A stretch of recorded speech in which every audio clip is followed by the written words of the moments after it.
টুকটুকি একটা লাল বউ পাওয়ার পর নিজের মা বাবাকে আমরা ভুলে যাচ্ছি। গোলাম রে শুনে রাখো, এটা আল্লাহর আইনের বার খেলাপি করতে চাও। সোনার বাহন দিয়ে তুমি যদি ইনকাম করো, আল্লাহ তোমার ইনকামে কোনদিন বরকত দিবে না। কারণ তুমি কোটিপতি যদি বিজনেসম্যান হও আর তোমার মা বাবার একটা চোখের পানির ফোঁটা যদি জমিনে পড়ে, তোমার প্রতি অসন্তুষ্ট হয় বান্দা, তোমার শেষ কালে তুমি ভিখারি হয়ে মরবে। জোরে বলুন ঠিক না বেঠি? শুধু মণ্ডলী, তাহলে মুমিনের কোনো পার্সোনালিটি নাই দুনিয়াতে। কেন নাই? সূরা মুলকে আল্লাহ পাক বলতেছেন, তাবারাকাল্লাযী বিয়াদিহিল মুলকু ওয়া হুয়া আলা কুল্লি শাইইন কাদির। 2 নম্বর আয়াতে দেখেন আল্লাহ পাক কি বলতেছেন, আল্লাযী খালাকাল মাউতা ওয়াল হায়াতা লিয়াবলুয়াকুম আইয়ুকুম ওয়া আহসানু আমালা। বললে আমি হায়াত এবং মওত সৃষ্টি করলাম, কারণ এই দুনিয়াতে তোমাকে আমি হায়াত এবং মওতের মাঝখানে একটা জিনিস দিলাম। সেই জিনিসটার নাম হলো লিয়াবলুয়াকুম। বান্দা, তোমরা পরীক্ষার হলে থাকবা। এইটা হলো দুনিয়াটা আপনার জন্য, আমার জন্য, সকলের জন্য। যারা মানুষ রূপে এসেছি সবাই এখন বর্তমানে মওত পর্যন্ত সবাই আমরা পরীক্ষার মধ্যে পড়ে আছি। কেমন পরীক্ষা? কয়েকদিন আগে মাধ্যমিক উচ্চ মাধ্যমিক পরীক্ষা হলো কি হলো না? জোরে বলেন। সব মা বাবারা পরিশান। বোলেরো ভাড়া করেছে, কার ভাড়া করেছে, ট্যাক্সি ভাড়া করেছে। ছেলেদের জন্য দামি দামি ফল ফ্রুট কিনে রেখেছে, যেন ছেলেরা এই সমস্ত খাবার পর ঠান্ডা মস্তিষ্ক নিয়ে তারা যেন পরীক্ষা দিতে যায়। বলুন ঠিক না বেঠিক? এবার মা বাবারা উচ্চ শিক্ষায় শিক্ষিত হওয়ার কারণে বড় বড় প্রফেসরদের বড় আশা, আমার ছেলে আইএএস অফিসার হোক, আমার ছেলে আইপিএস অফিসার হবে, আমার ছেলে ইঞ্জিনিয়ার হবে, ডাক্তার হবে, আমার ছেলে বড় বড় চাকরি করবে, প্রফেসর হবে। বন্ধু, এইগুলো যদি আশা হয় তাহলে মুসলমান জবাব দেন, তাকে ভালো রেজাল্ট করতে হবে। কি হবে না? জোরে বলেন। ও শিক্ষিত মানুষেরা, ভালো রেজাল্ট করলে না হবে এই সমস্ত আশা? বাপ করলো কি? প্রফেসর সাহেব হেভি ওয়েটের একটা নামি দামি আপনাদের বষ্টমনগর নাকি থানা, এটা বষ্টমনগর নাকি, বষ্টমনগরের নাম করে একজন মাস্টারকে আনলেন ভাড়া করে। বলছেন, মাস্টার মশাই, এটা হলো আমার ছেলে, এটা হলো আমার একমাত্র বেটি। এই ছেলে এবং মেয়ে একসঙ্গে মাধ্যমিক দিবে। মাস্টার, তুমি বলো 3 মাসে তোমাকে কোচিং দিতে হবে। কেন?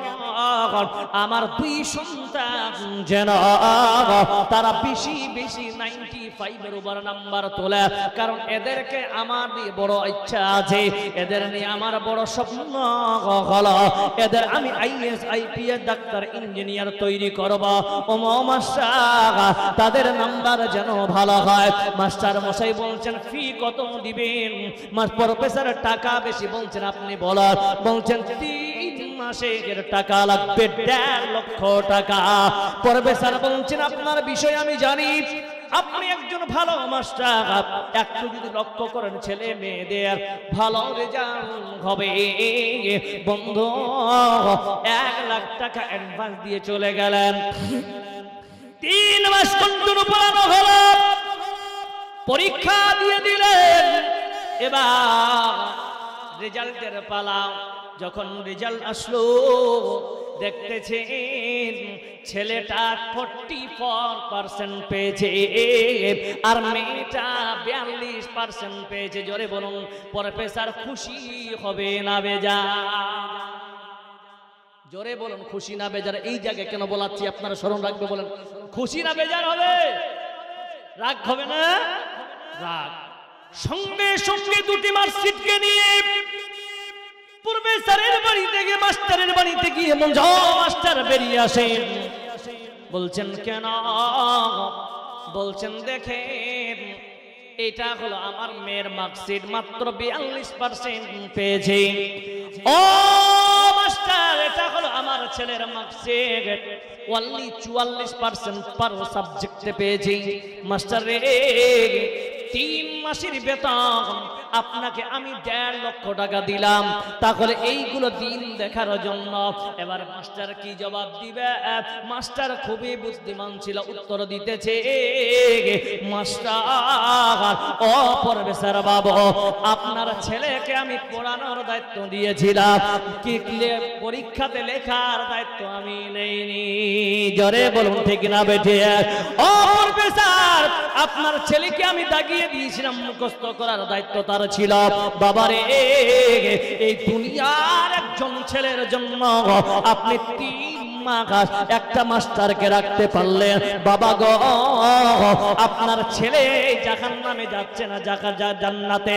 আপনার ছেলেটা জাহান্নামের গেটে দাঁড়িয়ে আছে মুসলমান, আপনার কোনো চিন্তা ধারা নাই। আল্লাহ পাক বলতেছেন, গোলাম আল্লাযী খালাকাল মাউতা ওয়াল হায়াতা লিয়াবলুয়াকুম আইয়ুকুম আহসানু আমালা। গোলাম শোন, তোমাদের আমি হায়াত মউতের মাঝখানে একটা পরীক্ষার জায়গা দিলাম। এই জায়গায় থাকার পর গোলাম তুমি কি করবা শুনে নাও। এই জায়গায় থাকার পর বান্দা তোমাকে কি করতে হবে? কোন মানুষকে না হক কতল করতে হবে না, আপনি সুদ খাবেন না, আপনি হারামখোর তৈরি হবেন জি না, আপনাকে একা কাজ করতে হবে।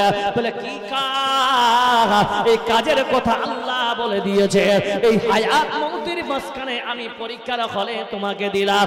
বন্ধু, যিনারা পরীক্ষা দিয়েছেন বলুন তো, আপনি যদি নকল করেন তে যান, আপনি যদি কাউরে পিছনের দিকে তাকান যে ভাই তুমি কি লিখতে চাও, বলুন তো যিনি গার্ড দিতেছেন আপনাকে ছাড়বে কিনা, ওয়ার্নিং দিবে কি দিবে না? প্রথমবারে বলেন ঠিক না বেঠিক? প্রথমবার ওয়ার্নিং দিবে কি? কেন দেখছিস? এরপরে দেখলে তোর খাতা কেড়ে নিব, বলুন ঠিক না বেঠিক? আল্লাহর ভূমিকা দেখেন, প্রত্যেকটা জিনিস কোরআন থেকে মিলবে। দ্বিতীয়বার দেখেছি, আবার বলছি, আবার দেখেছ, আরেকবার দেখো তোমার খাতা কেড়ে নিয়ে জমা দিব। ইনচার্জ থেকে বলে দিব তোমার পরীক্ষা বাতিল করবো। এরকম ধুমকি দেয় কি দেয় না? জোরে বলেন। थोड़ा स्टॉप हो जाइए। सुधी मंडली 2 বার মা 3 বারে নয়, বলুন ঠিক না বেঠিক? আল্লাহ পাক বলতেছেন, বন্ধু পৃথিবীর জমিন মাস্টাররাও তোমার কয়েক ঘন্টার ব্যবধানে তোমাকে সহ্য করতে পারলো না। আল্লাহ আমি কত দয়াবান, আমি কত মেহেরবান। গোলাম শোন, তুমি যতই পাপ করো না কেন, আল্লাহর কাছে একটি বারের জন্য বান্দা আল্লাহ বলে ডেকে দেয়, তোমার আমি সব গুনাহ মাফ করে দিবা। জোরে সরে বলুন না কারাই থাকবে। এই পরীক্ষার হলে দেখবি বান্দা, তুমি খারাপ কাজের জন্য আমার কাছে তুমি প্রার্থনা করো। আল্লাহ পাক কোরআন দিয়ে বুঝাচ্ছেন, ইয়া আইয়ুহাল্লাযীনা আমানু তুবু ইলাল্লাহি তাওবাতান নাসুহা। ও ইমানদার বান্দারা, পরীক্ষার হলে থাকতে গিয়ে তোমার ভুল হয়েছে। কালকে যেমন আমার পরীক্ষা, কালকে মাদ্রাসা বোর্ডের পরীক্ষা আছে আমার বালুঘাট সেন্টার, এই জন্য আমাকে আগে তুলে দিয়েছে, আমি তাড়াতাড়ি যাবো। সবাই দোয়া করবেন, সকল পশ্চিমবঙ্গের যতগুলো মানুষ কালকে পরীক্ষা দিবে সকলকে যেন কামিয়াব করে। জোরে বলুন আমিন। সুধী মণ্ডলী, আপনাদেরকে বলি রে বাবা, শোনেন, পরীক্ষাতে আল্লাহ পাক বলতেছেন, বান্দা এই হল রুমটা মনে করুন দুনিয়াটা আপনাদের প্যান্ডেলটার মতো, যতগুলো লোক বসে আছেন সমস্ত মনে করেন পৃথিবীর মানুষেরা বসে আছি, এটাতে হল আপনারা রুমে আছেন। এখান থেকে আপনার চলতে গিয়ে দেখতে গিয়ে আপনার ভুল ত্রুটি হতে পারে, আপনি খারাপ আমল করতে পারেন। আল্লাহ পাক বলতেছেন, মুমিন তোমার যে কাম হবে, তুমি যদি ভুল ত্রুটি করে থাকো রে গোলাম, তুমি আমার কাছে মাপ চাও, আমি আল্লাহ সব মাফ করব। তুমি তওবা করো, তুবু ইলাল্লাহি তাওবাতান নাসুহা। নাসুহা শব্দের অর্থ হলো অন্তর থেকে যেটার জন্য তওবা করবে, দ্বিতীয়বার ওই গুনাহটার মনে পরিকল্পনা করা লাগবে না, এরই নাম হলো নাসুহা। আল্লাহ পাক বলতেছেন, গোলাম রে এই জায়গায় দুনিয়াতে বসে বসে তোমার আমলের নামটা কি দিয়েছি শোনো। আল্লাহ বলতেছেন এই পৃথিবীর বুকে আমল শব্দের অর্থ আগে নিয়ে নেন। আমল মানে হলো কাম। জোরে বলুন কি কাম। আর কামের অর্থ, কামে কয় প্রকার দুনিয়াতে? জোরে বলুন কয় প্রকার? আমার আঙ্গুল দিকে তাকান, কয় প্রকার? দুই প্রকার। একটা হলো ভালো আমল, একটা হলো খারাপ আমল। আল্লাহ পাক বলতেছেন ওয়া আহসানু আমালা, বান্দা এই পরীক্ষার হলে থেকে তোমার আমল যেন খারাপ না হয়, তোমার আমল যেন ভালো হয়। বান্দা তোমার আমল যদি ভালো হয় তোমার জন্য আমি আল্লাহ জান্নাত রেডি রেখেছি। জোরে জোরে বলুন নারে তাকবীর। আজ না হয় কাল তুমি যাইবা কবরে, আজ না হয় কাল তুমি যাইবা কবরে, যাওয়ার সময় দেখবে চেয়ে গো তোমার সবই রইল পরে, যাওয়ার সময় দেখবে চেয়ে গো। দাদা গেছি না না গেছি কেউ এলো না পীরে, দাদা গেছি না না গেছি কেউ এলো না পীরে, সবারই যাইতে হবে গো ভাইজান অন্ধকার কবরে, সবারই যাইতে হবে গো। ঘর করলা বাড়ি করলা, ঘর করলা বাড়ি করলা, চলো গাড়ি করে, হঠাৎ আজরাইল সামনে খাড়া গো। আজরাইল বলবে কি আর দেরি নয়, আজরাইল বলবে কি আর দেরি নয়, চলো তারা করে, কোন কথা শুনিবে না গো, নিবে কলিজাটা ছিঁড়ে, কোন কথা শুনিবে না গো। আজ না গই কাল তুমি যাইবা কবরে, যাওয়ার সময় দেখবে চেয়ে গো তোমার সবই রইল পড়ে, যাওয়ার সময় দেখবে চেয়ে গো।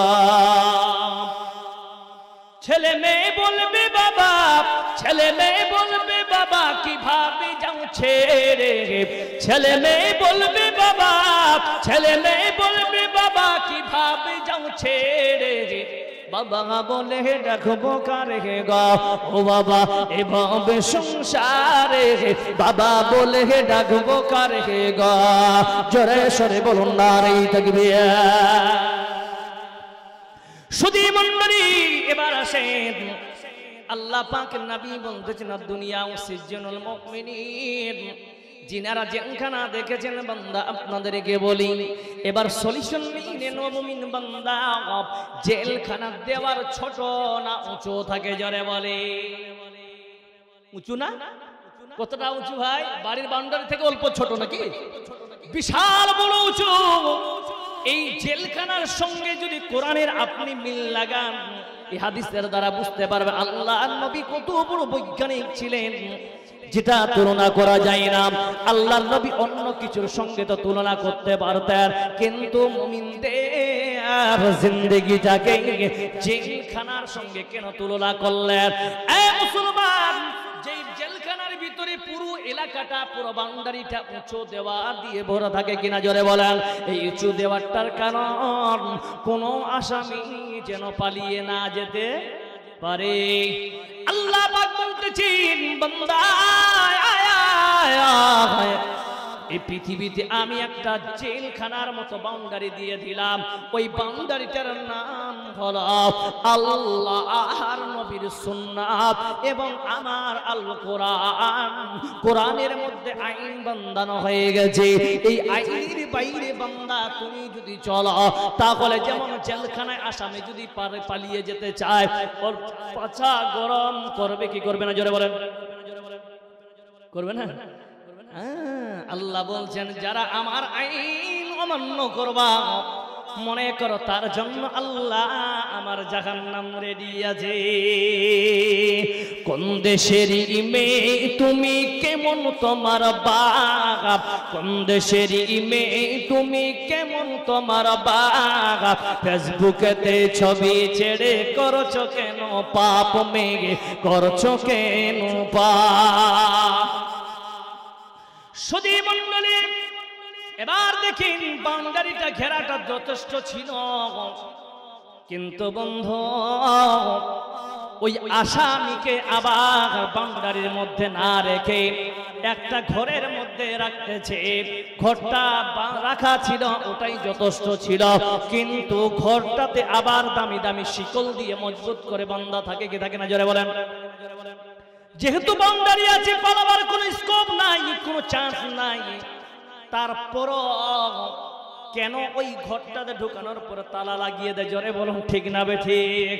আল্লাহর নবীকে দেখেন, কারণ বন্দি করা হলো, এটা হলো আমাদের সরকারের আইন।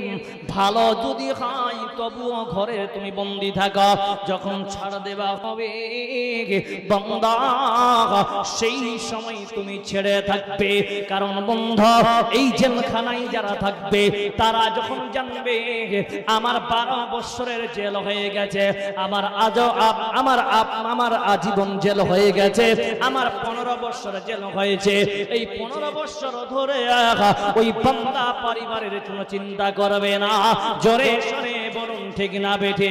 কারণ সে জানে আমার 15 বছরের আগে ছুটি না হয়, তাহলে এই 15 বছর আমি কি করব? আল্লাহ পাক বলতেছেন বান্দা তোমার এই দুনিয়াতে এই পরীক্ষার হলে কত টাকায় বন্ধু শুনে না, আমরা পরীক্ষার হলে মিনিমাম 3.5 ঘন্টা পাই, যদি অনার্স পরীক্ষা দিতে যাই 4 ঘন্টা পাই। ও মুসলমান জবাব দেন, যখন দেখবেন ঘন্টা শেষ ঘনিয়ে এসেছে, আমরা তাড়াহুড়া করে লিখতে শুরু করি কি করি না? ক্যান্ডিডেট জবাব দেন। ও মুসলমান, প্রথমে আপনি 1 ঘন্টা কাটিয়ে দিবেন কোশ্চিন পড়তে, এদিক ওদিক করতে, কেউ 1.5 ঘন্টা কাটায়। যখন দেখবে 2 ঘন্টা মাত্র টাইম আছে, ও তড়ি গতিতে লিখতে শুরু করে।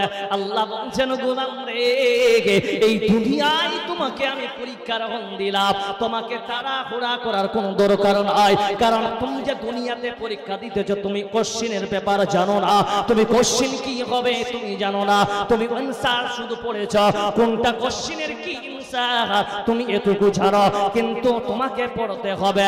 কিন্তু আমি আল্লাহ এই উম্মতে মুহাম্মাদিয়াকে, আমার গোলামদেরকে আমি এমন একটা কোশ্চেন দিয়ে দিলাম, সঙ্গে তার অ্যানসার দিয়ে দিয়েছি।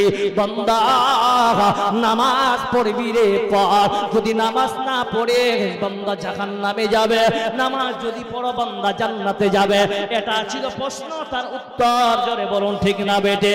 বান্দা সাকাত দে, বান্দা সিনা থেকে দূরে থাক, এটাই হলো ওয়া আতাকুমুর রাসূলুল্লাহ ফাখুযুহু ওয়া মা নাহাকুম আনহু ফান্তাহু। বন্ধুরে, আমরা পৃথিবীর জমিনে যদি আমরা কোরআন এবং হাদিসের বারখেলাপি করে, মনে রাখবে সবটাই হলো জাহান্নামের যাওয়ার কারণ। এই বন্ধু, এবার দেখেন আপনি আমি সবাই এই বসে আছি পরীক্ষার হলে। আপনি জানেন, সব জানা সত্ত্বেও আপনার রেজাল্ট যদি খারাপ হয়, এতে বাপ মা সমাজের করার কিছুই নাই। মানুষ যখন মারা যায়, দুশ্মন হলে বলে আল্লাহ এই লোকটাকে তুমি আখেরাতে ভালো করিয়ে, বলুন ঠিক না বেঠিক? কিন্তু আপনি বলে কি লাভ, আমি বলে কি লাভ?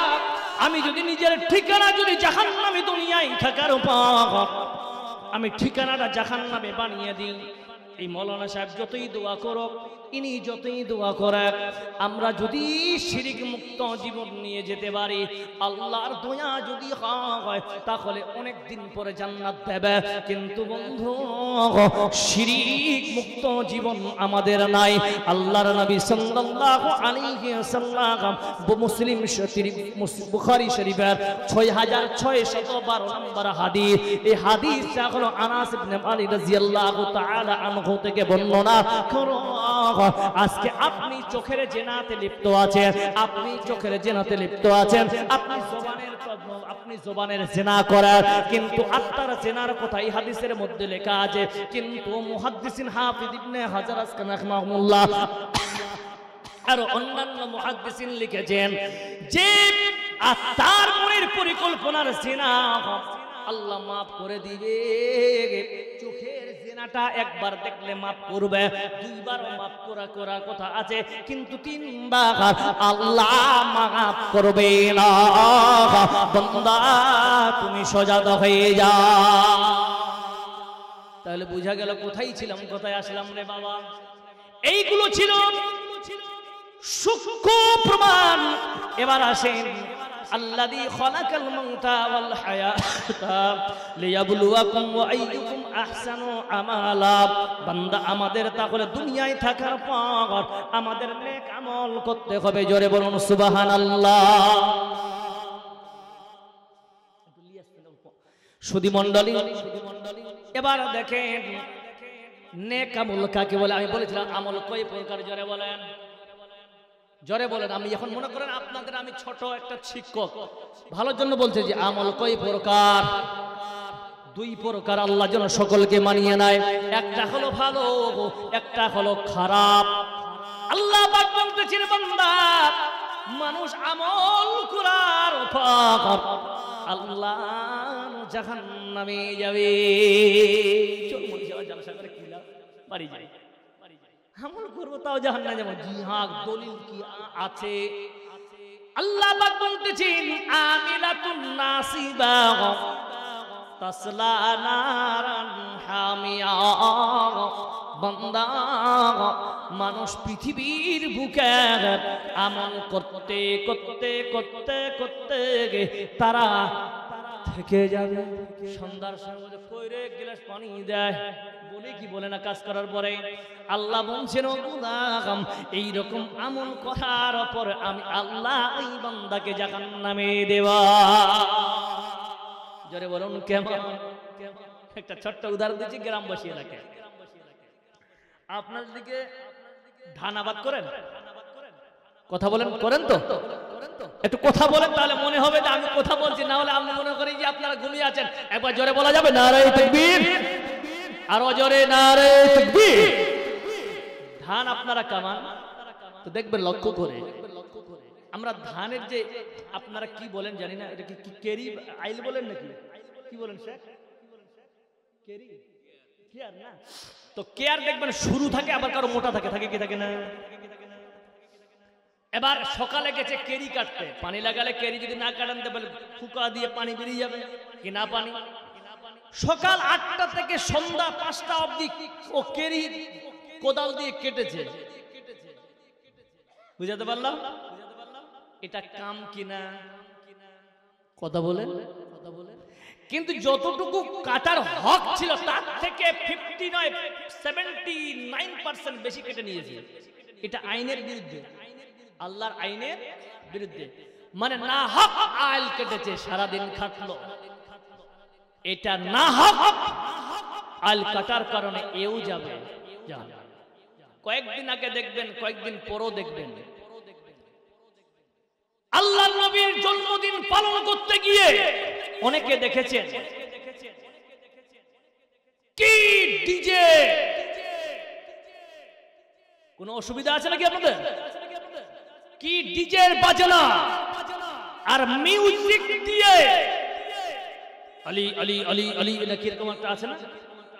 এই সমস্ত জিনিস তারা করে বেড়াচ্ছে। আর ইয়াং জেনারেশন যাদের চুল কাটাটাও হচ্ছে শরীয়ত বিরোধী কাজ। আপনাদের এলাকায় এরকম বান্দরের মতন চুল কাটা লোক আছে, দেখেছেন? বান্দর বান্দর এখান থেকে নেড়া, আবে তোর মাথায় বাড়ি, কোন জাতের ছেলে তুই? এখান থেকে নেড়া, আর এখানে বের মুরগার ঠিক লেগে দিয়েছি। বলুন ঠিক না বে ঠিক? তারপর আমরা এখন কালো চুলকে সাদা, সাদা চুলকে কালো করার চিন্তা ভাবনা করছি। আর এখনকার বাজারে ইয়াং জেনারেশন যারা দেখবেন অধিকাংশ বাইরে থাকে, তাদেরকে দেখেছেন ওরা বাইরে থেকে আসতেছে, আমার দিকে তাকান, বুঝতে সুবিধা হবে। এখানে সাদা করে রেখেছি, কত বড় বদমাইশ। কথা বলো ঠিক না বে ঠিক? আচ্ছা, চুল কাটাটা একটা ওয়াজাকাতার মধ্যে পড়ে।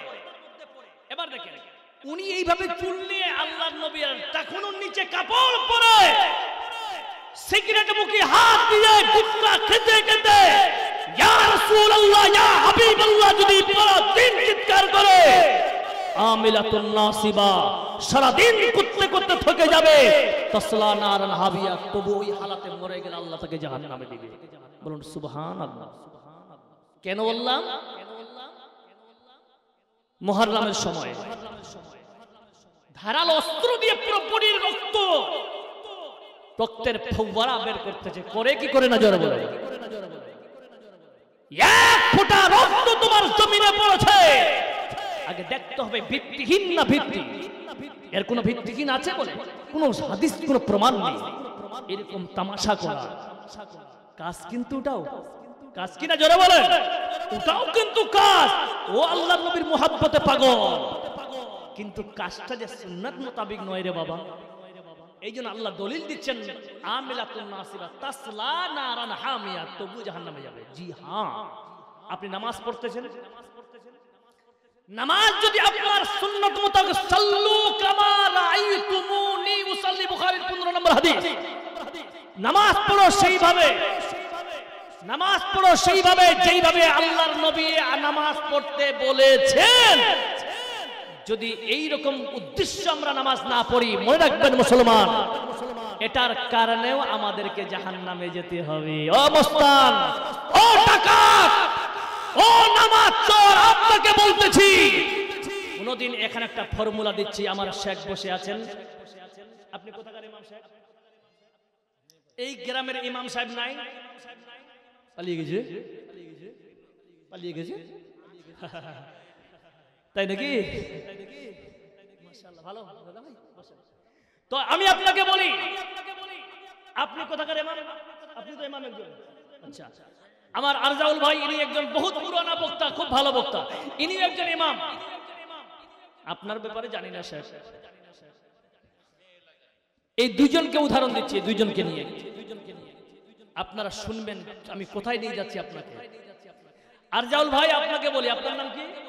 জাইনুল আবেদিন সাহেব। দুইজনকে বলতেছি। আচ্ছা, আপনাদেরকে কেউ সন্ধ্যা মাগরিবের পরে হোক, এভরিথিং, যে কোনো টাইমে হোক, কোনদিন ডেকে নিয়ে গেছে বাড়িতে, মনে হচ্ছে আমার বাড়িতে আসবেন, তো দেশি মুরগির 4টা আন্ডা, হাফ কিলো দহি, বুঝলেন, দামি মিষ্টি, ফলমূল, একদম বিশাল ব্যাপার, দামি দামি কিসমিস, দামি দামি চেরি ফল, আর আপনার কি বলো, জাপানের আপেল খেয়েছেন? জাপানের আপেল খেয়েছেন?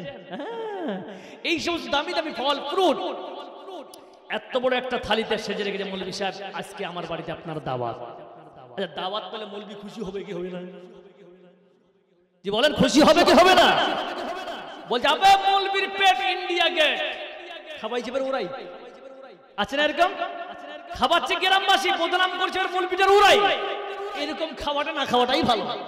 বলছে, আমাদের মৌলভীটা এর আগে ছিল, মৌলভী সাহেব খুবই খেত যে, আবে তোকে খাই খেয়ে না, তোকে বদনাম কেন করছিস তুই? বলে কি করে না, এটা ঠিক নয়, আপনার আছে। এবার শুনেন, এইরকম কোনদিন ফল ফ্রুট নিয়ে ইমাম সাহেবকে ডেকে খাওয়ালেন, খাওয়ানোর পর মৌলভী খাচ্ছে, 4 ভাগের 3 ভাগ খাবার শেষ, 1 ভাগ বাকি আছে। যে লোকটা দাওয়াত করেছে ও এবার ঘরের কুন্ডিটা লাগাচ্ছে।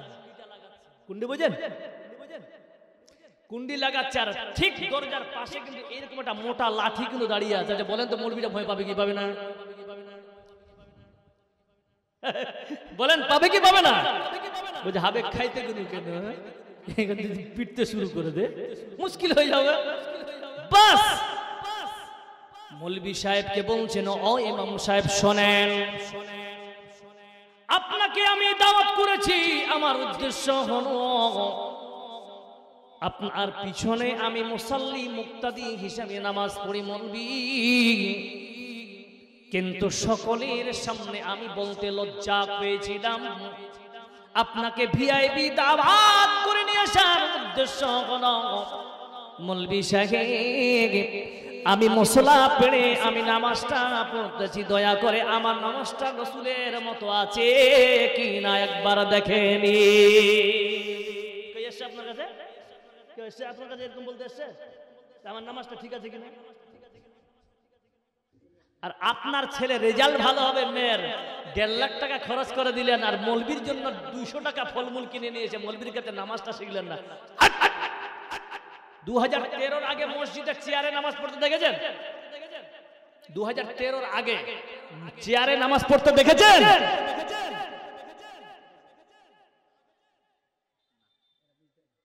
বুঝতে নয়, 13 আগে, 13 পরে নয়, চেয়ারে বসে।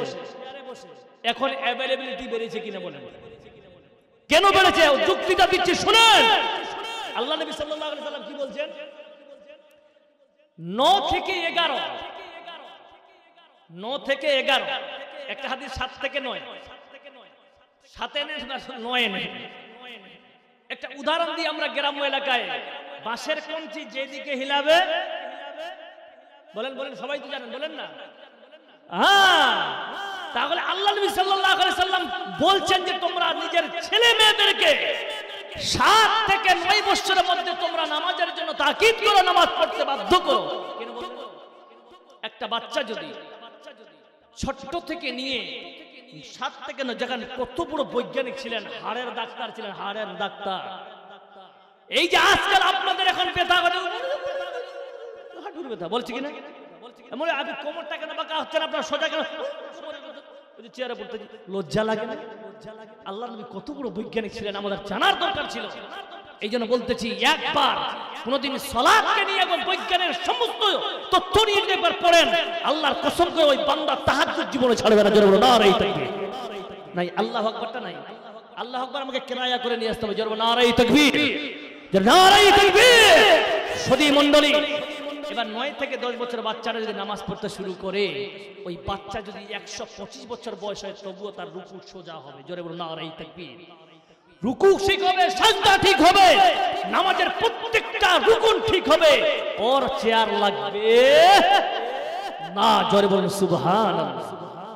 আর আপনি 65 বছরের পরে বিয়ে করতে যাইয়া নামাজ পড়তে যাচ্ছেন, আপনার চেয়ার লাগবে না তো কাল লাগবে? কোনদিন মৌলবীকে দেখেছেন চেয়ারে নামাজ পড়তে? সত্যি কথা বলবেন, মৌলবীকে দেখেছেন নামাজ পড়তে? কেন? ছোট্ট থেকে মাদ্রাসা পড়েছি, ছোট্ট থেকে ওরা নামাজ পড়তে শুরু করেছে। জি হ্যাঁ, আমি নিজের বড়াই করছি না, আমি নিজেই, আমার যখন 3 বছর বয়স, আমার দাদু মৌলবী, আমার দাদুর বাপ মৌলবী, আমার বড় আব্বা মৌলবী, এখন আমার পালা।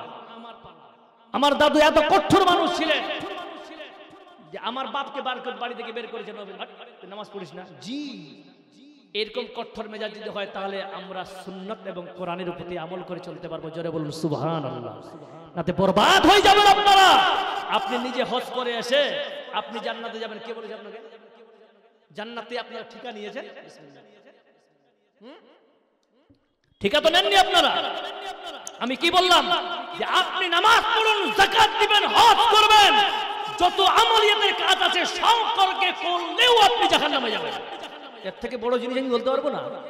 কিন্তু মৌলী সাহেব, তাহলে আমরা করবো কি, জান্নাত পাবো কি করে? জি হ্যাঁ, আমি একটাই ফর্মুলা দিতেছি, আপনাকে করতে হবে কোরআন এবং সেই হাদিস মোতাবেক আমল করতে হবে, তাহলে আপনার আমল সাকসেস, নচেত নয়। বুঝতে পারলাম? যাকাত যেহেতু একটা ছোট্ট করে কথা বলে দিই, আপনাদের মধ্যে অনেক লোক যাকাত দেন, পূর্ণাঙ্গ যাকাত যদি না দিতে পারেন, এত বড় একটা বালতি আছে, এত বড় একটা বালতি, পুরোটা দুধ, ফট করে কেউ দেখে নিয়েছেন যে মৌলভী সাহেবের বড় ছেলেটা পেশাব করে দিয়েছে, 1 ফোঁটা খাবেন দুধটা? আর জোরে বলুন খাবেন? খাবেন। অজান্তে ব্যাপারটা আলাদা জিনিস। তাহলে যেমন দুধটাকে দেখে আপনি জানেন যে যাকাত পূর্ণাঙ্গভাবে না দিলে 1 ফোঁটা, একটা কাতরা যাকাতের মাল যদি আপনার বাড়ির হালালের সঙ্গে সব মিশ্রণে যদি ছয়ে যায়, পুরোটাই হারাম হয়ে যাবে। জোরে বলুন ঠিক না বেঠিক? মুসলমান, প্রত্যেকটা জিনিসের একটা স্ট্যাটাস বলে জিনিস আছে, একটা লট বলে জিনিস আছে, যেটা ওয়েট দেখতে হালকা কিন্তু ওর ওয়েট, একটা লট আপনি নিতে পারবেন না। এর লাভ হচ্ছে ইমানদার, এর নাম হচ্ছে মুসলমান। মেনে নেন, মানি না? আল্লাহ পাক বলছেন মুসলমান শুনে নেন, ওয়া ইযা কিলা লাকুম আমিনু কামা আমানান নাস, বান্দা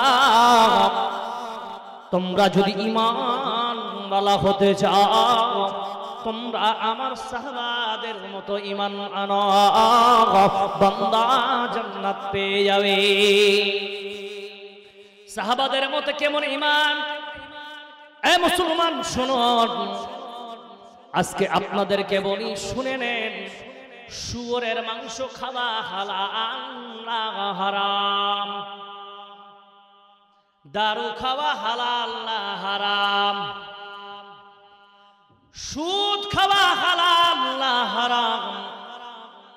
বিড়ি সিগারেট খাওয়া হালাল না হারাম? সবাই আপনারা কে কে হারামের দিকে আছেন দুই হাত খাড়া করে দেখান। কে কে বলছেন সবগুলা হারাম? দুই হাত খাড়া করেন।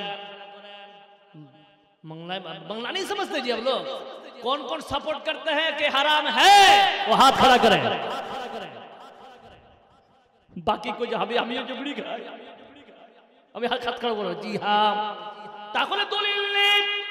অনেক আলেমদের মতে তারা বলেন বিড়ি নাকি মাকরুহ। ঠিক না? বিড়ি মাকরুহ, ঠিক। বিড়ি না খেলে নামাজ হবে না। হ্যাঁ, বিড়ি খেয়ে নামাজ পড়বেন, নামাজ কবুল হবে। জোরে বলুন সুবহানাল্লাহ। সুবহানাল্লাহ বলছে জি। সুধী মণ্ডলী, আল্লাহর নবী জনাবে মুহাম্মদ রাসূলুল্লাহ সাল্লাল্লাহু আলাইহি সাল্লাম ইমানদারের কথা কবি আমি শুনলাম, আমলে লেগে যাব। আল্লাহর নবী তার নিজের আপন চাচা আব্বাস রাদিয়াল্লাহু তাআলা আনহু ওই আরব মহাদেশে, ওই আরব শহরে ওই আব্বাসের মতো বড় সুদখোর আর কেউ ছিল না। সেই আব্বাস তিনি আসরের পর তিনি ইসলাম কবুল করলেন, মুসলমান। ইসলাম কবুল করার পরে এবার আব্বাস রাদিয়াল্লাহু তাআলা আনহু তিনি ইশারের নামাজের আগে আল্লাহর নবী নামাজ পড়াচ্ছেন। ইশারের নামাজের পর যেমন আপনারা সকলে দাঁড়িয়ে আছেন, বন্ধু বসে আছেন, এই রকম বসে থাকা অবস্থায় আল্লাহর নবী দাঁড়িয়ে বলছেন, ওগো সাহাবারা শোনো, আমি মুহাম্মদ, সকলে মুহাম্মদে বড় সাল্লাল্লাহু আলাইহি ওয়াসাল্লাম বলতেছি, আমি আজকে খুব আনন্দে আছি। আমার আপন চাচা আব্বাস রাদিয়াল্লাহু তাআলা আনহু তিনি ইসলাম কবুল করেছে। সব সাহাবারা, একটা রিওয়ায়াতে আছে সমস্ত সাহাবারা আল্লাহু আকবার বলে ধ্বনি দিয়েছে। তাই আপনারা সকলে একবার ওই সুন্নাতের প্রতি আমল করুন, বলুন নারায়ে তাকবীর। মাশাআল্লাহ, এবার ঠিক আছে, আল্লাহু আকবার বলাটা ঠিক আছে। এবার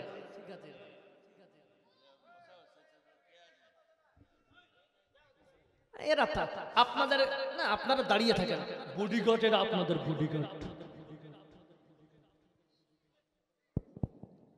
পিছে ও ভাই সাহেব, ও চাচা জান, ও ভাতিজা শোনো, মুহাম্মদ বেটারে তোমাকে বলছি, বেটা তুমি সব সুদ গুণ মাফ করেছ রে বেটা।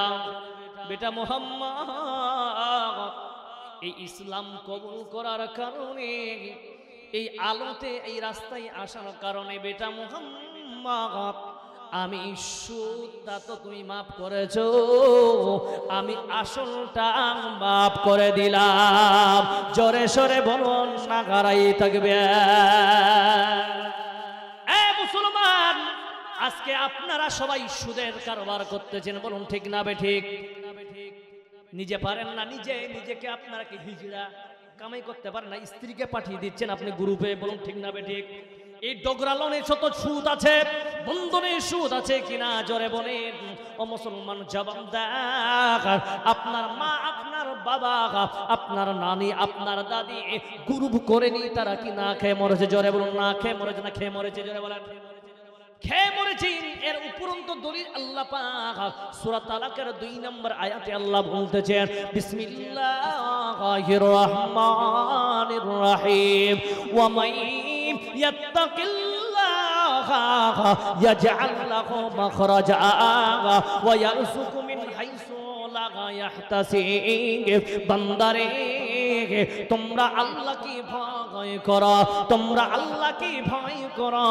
কারণ বান্দা তুমি যদি আল্লাহকে ভয় করার মতো তুমি রাখো, বান্দা তোমার রিজিকের দরকার বলে হা হা, তাহলে আল্লাহ বলতেছেন তোমার রিজিক আমি আল্লাহ কোন জায়গা থেকে ব্যবস্থা করব। ওয়ালা তাহসুহা, তার মানে তোমাদের পরিকল্পনার বাইরে। जिंदगी एक किराए का घर है, जिंदगी एक किराए का घर है, एक ना एक दिन बदलना पड़ेगा। मौत जब तुझको आवाज देगी, मौत जब तुझको आवाज देगी, घर से बाहर निकलना पड़ेगा। इतना माजूर हो जाएगा तो, इतना मजबूर हो जाएगा तो, इतना माजूर हो जाएगा तो, इतना मजबूर हो जाएगा तो, ए जो मखमल का चोला है तेरा, ए जो मखमल का चोला है तेरा, एक कफन में बदलना पड़ेगा। जिंदगी एक किराए का घर है, एक ना एक दिन बदलना पड़ेगा। कर ले ईमान से दिल की सफाई। ও যুবকদের, যুবক ছেলেরা তোমাদেরকে বলছি শোনো, যারা এখনো তুমি খারাপ রাস্তায় আছো, कर ले ईमान से दिल की सफाई, छोड़ दे ये तू बुराई, वक्त बाकी है आप भी संभल जा, वक्त बाकी है आप भी संभल जा, वरना दोज़ख में जलना पड़ेगा। जिंदगी एक किराए का घर है, एक ना एक दिन बदलना पड़ेगा। जोरे शोरे बोला जाबे नाराए तकबीर, नाराए तकबीर। পিছনে আওয়াজ নাই, দুই হাত খাড়া করেন সবাই, সবাই দুটো হাত খাড়া করেন, দুটো করে হাত খাড়া করেন। একটা দোয়া দিব সবাই, আমি মুসাফির মানুষ, ইনশাআল্লাহ সবাই একটা বাদ যাবেন না। আল্লাহ তুমি আমাদের কেন এবার আসেন, রাগ যদি করেন করেন, কিন্তু দাওয়াত দিয়ে আপনার ফায়দা হবে না। ভালো করে দেখেন আমার দিকে। আপনি আগের যুগে আমার বাপরা যখন বিয়ে অনুষ্ঠান লাগাতো তখন কিন্তু চিঠি ছিল না, মুখে বলে বেড়াতো, বলুন ঠিক না বেঠিক? সাইকেল চালিয়ে আমার বাপ আমার মা সাইকেল চালিয়ে নিজের আত্মীয় স্বজনকে দাওয়াত করেছে বলে আগে 4-5 দিন আগে বাড়িতে এসে মেহমান পৌঁছে যেত। জোরে বলুন সুবহানাল্লাহ। এখন নিজের বউর ভাইটা, নিজের স্ত্রীর ভাইটা পর্যন্ত বিয়ের অনুষ্ঠানের দিনে আসতে যে খাবারটা, বলুন ঠিক না বেঠিক? যেদিন থেকে এই চিঠি হয়েছে, আচ্ছা বলেন তো মুখ দিয়ে বলাটা ভালো না চিঠি দিয়ে বলাটা ভালো? তাহলে আজ আপনার ছেলের ডিমান্ড নিয়েছেন 12 লক্ষ টাকা, একটা চিঠির পিছনে খরচ করেছেন মাত্র 300 টাকা। 300টা যদি আপনি চিঠি ছাপান দাম কত লাগবে? 9000 টাকা। বলুন ঠিক না বেটি? আল্লাহ কোরআনে বলছেন ইন্নাল মুবাজ্জিরিনা কানু ইখওয়ানিশ শায়াতিন, ইন্নাল মুবাজ্জিরিনা কানু ইখওয়ানিশ শায়াতিন। এই মুসলমান শুনেন, হুজুর খরচিটা হচ্ছে কিন্তু শয়তানের ভাই। তো বিয়ে লাগিয়েছে না শয়তানের সঙ্গে সম্পর্ক করতে গেছেন আপনি। কিন্তু হ্যাঁ, যেদিন থেকে চিঠি হয়েছে সেদিন থেকে আত্মীয়তার সম্পর্কের টাইমটা কমে গেছে। বলুন ঠিক না বেঠিক? আমি কিন্তু বাস্তবের সঙ্গে আমি আপনাদের বিষয়টা তাই আছে আমার, তাই না? এবার দেখেন, চিঠি আপনারা ছাপালেন, টাকা খাচ্ছেন। আমি দাওয়াত কেন করব? আমার ছেলের বিয়ে লাগিয়েছি, বৌমা এবং ছেলে তাদের দাম্পত্য জীবন জন্য মওত পর্যন্ত সুখময় কাটায়, এটার জন্য তো আমরা দাওয়াত করেছি কিনা? মানুষ আসবে, অলিমা খাবে, আমার ছেলে বৌমার জন্য দোয়া দিয়ে যাবে, এটাই তো আমাদের টার্গেট, মেন টার্গেট এটাই কিনা? যেদিন থেকে আপনি লেখালেখি মোহরি তৈরি করেছেন, সেদিন থেকে মানুষের অন্তর থেকে খালিস দিলে দোয়া বের হয় না, উল্টা আপনার বদনাম করে চলে যায়। বলুন ঠিক না বেঠিক? শরীয়ত কি বলছে? দাওয়াত করো, দাওয়াত করলে সওয়াব আছে, দাওয়াত করো, দাওয়াতে বরকত আছে। একবার বলুন নারে তাকবীর। তাহলে আমরা দাওয়াত করব, কারণ বরকতের নিয়তেই করব, বিজনেসের নিয়তে।